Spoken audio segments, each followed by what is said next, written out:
The Telegraph is reporting that hundreds of websites are going to shut down the UK due to chilling internet laws. I'm James from the Open Rights Group, and let me explain what's going on here.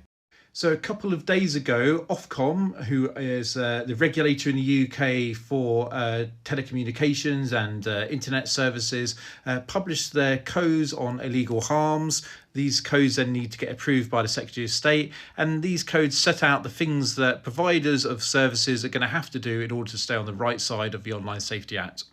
Now, if you are a small or medium-sized service provider, and they define what they mean by service provider on the website, but essentially here we're talking about user-to-user services such as web forum, file hosting sites, messaging services, and we're also talking about websites with a search function attached to them. If you are a small or medium-sized provider of those services, so for example a sports club, a church, or a community organisation that has some kind of online bulletin board or web forum, then you are going to have to use their digital tool to work out what you need to do first off, and then review summary documents where appropriate before turning to their risk assessment guidance, followed by their code, supplemented by other guidance documents. Now, to start with, the actual digital tool to make this all easier doesn't exist yet. It's coming at some point next year. So, good round of applause for Ofcom for getting that out straight away.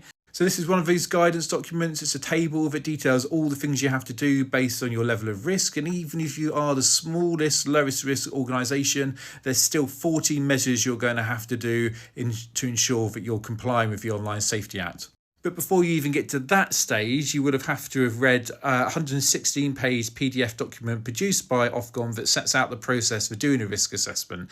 Now, part of this process involves, first of all, understanding what it is, how they define different risks, and then making a judgment as to the service you provide, how likely it is that different types of those risks will apply to it. And you have to then document your decisions of that risk assessment with evidence, and you have to keep the records that you've done that, and you have to have an appropriate person who's responsible for all of that. So you can see why, if you're a provider of a small website or organisation, that all might be quite a bit too much to be doing.